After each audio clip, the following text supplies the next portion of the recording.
Okay, so Behaviour, we need to talk because this is getting ridiculous. Every time a new killer comes out in Dead by Daylight, it's like we're stuck in the same horror movie on repeat. They release way too strong, everybody freaks out, and then, surprise, surprise, they swing the Nerf hammer before you can even finish learning how to use their power. And at this point, it doesn't feel like coincidence. It feels like a system, a strategy, a formula. Release broken, build hype, sell DC, nerf later. Today we're going to go deep into this cycle and why it's so damaging to the game. We'll look at recent examples like the Krasue, the Goal, the Animatronic, and more, and talk about why it's starting to feel a little suspicious. If you haven't already, guys, please subscribe to the channel, leave a like on the video, and let's get into it. Okay, so before we start roasting Behaviour, let's get the obvious out of the way. Balancing DBD is hard. It's a 4v1 asymmetrical horror game. If killers are too weak, survivors rush gens and bully them with flashlights, etc. If killers are too strong, survivors might as well queue up to die. The line between fun and oppressive is very thin, and I understand that. But just because balancing is hard doesn't excuse what we're seeing now. Because this isn't just about tweaking numbers, this is about a pattern that's repeated almost every single chapter. A killer launches way too strong. Understandably, survivors cry foul. Nerfs rain down weeks later, that same killer then becomes mediocre, rinse and repeat for the next chapter. Let's look at some examples then. Let's start with the Goal because we all know he absolutely shaped the meta earlier this year when he was released. When he dropped, he certainly wasn't just strong, he was absurd. His tentacle range was massive. You'd think you were being sniped from across the map. His enraged mode lasted forever. A well-timed grab could practically end the chase instantly. For a while, he actually felt like the kind of apex predator a killer should feel like. And then, Behaviour did what they always do. Patch 8.6.2 hit. Tentacle range nerfed from 16 meters to 14. In range duration cut from 45 to 40 seconds. Perfect grab bonus slashed from 15 seconds to 10 seconds. Plus stealth nerfs to reticle sensitivity, detection logic, and add-ons. All of this happened within weeks of release. And sure, he definitely needed tuning. But this raises a bigger question. Why release him that overtuned in the first place? If you're doing proper internal balance, how does a killer launch needing 5 nerfs almost immediately? Let's move on to our next example, the Animatronic. The Five Nights at Freddy's chapter was hyped for over a year, and when the killer dropped, a lot of eyes were on the product and a lot of new players. So let's talk about him. His power, oppressive. Add-ons, way too good. Survivors were melting before they could react. And instead of releasing a proper balanced patch, Behaviour tried to sneak fixes into a quote-unquote bug fix update. For example, Security Guard's badge effect halved from 50% to 25%. Streamer's effect down from 20 to 15%. Bonnie's guitar string stealth bonus removed entirely. Foxy's hook duration doubled from 3 seconds to 6. A bug fix, huh? Sure. And my MMR is totally fine.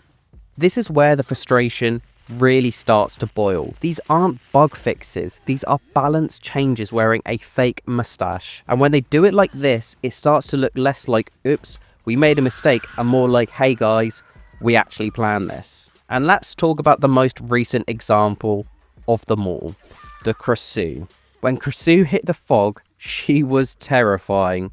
An actual horror movie monster, her speed, map pressure, and stealth potential was so high that survivors were losing chases before they even started.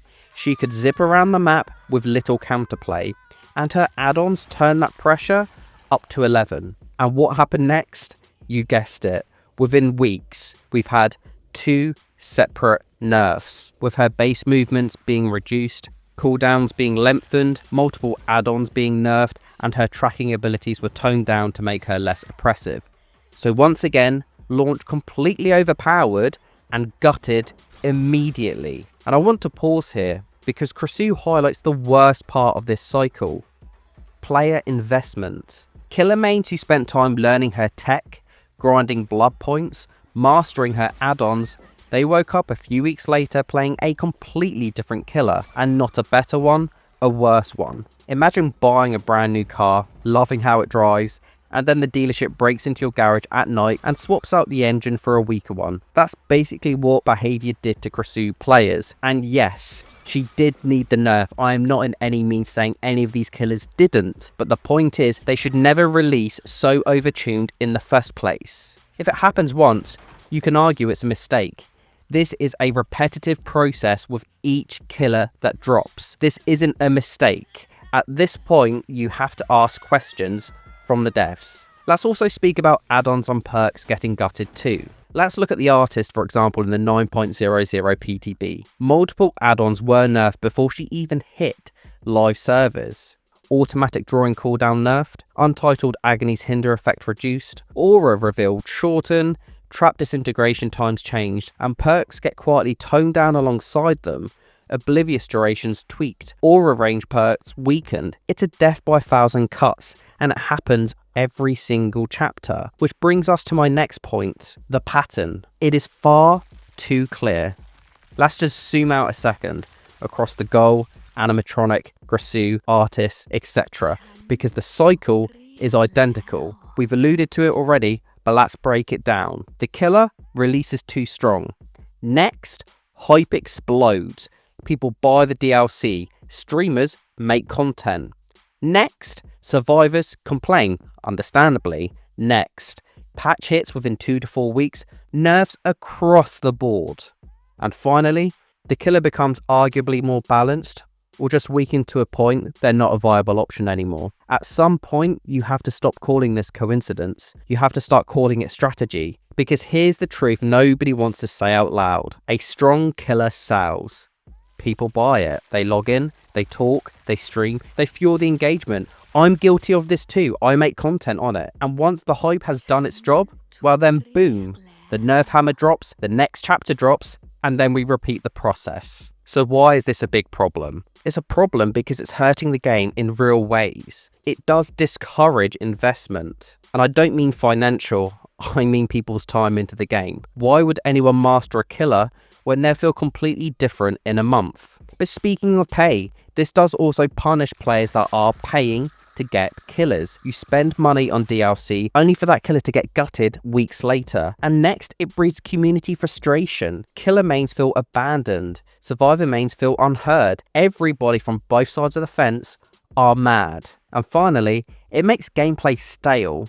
The most fun killers always end up neutered, leaving us with a boring roster. At some point, this isn't about balance anymore. It becomes about trust, and Behaviour is rapidly losing it. But how can they fix it? Well, I've got a few points on that, and I'll be interested to hear your guys' thoughts as well, so do let me know in the comments. I would start, if I was the devs, by tuning killers conservatively. Launch killers slightly underpowered and then buff up, not the other way around. Also, use the PTB properly. For goodness sake, why do we even have them at this stage? If something is busted in the PTB, fix it before release. Next, be transparent. Call balance changes what they are. They're not bug fixes. Also balance things with objectivity, because sometimes the problem isn't actually the killer. It might be perks, it might be map design, or it might even be survivor tools. At the end of the day, nobody's asking for a perfect balance on day one, but we are asking Behaviour to stop treating killers like disposable hype machines. This release, the nerf fast, move on pattern is getting old. It's driving people away. And if Behaviour doesn't break the cycle soon, they're going to balance this game into the ground. But hey, that's just my take. What do you guys think? Are these nerfs just standard balancing? Or is Behaviour absolutely doing this on purpose? You know my thoughts, but now I want to hear yours. Drop a comment below, let's talk about it. And if you like the video, please like the video. Subscribe for more DVD rants. And as always guys, I'll see you in the next one. Do you believe me that I'm a lonely soul?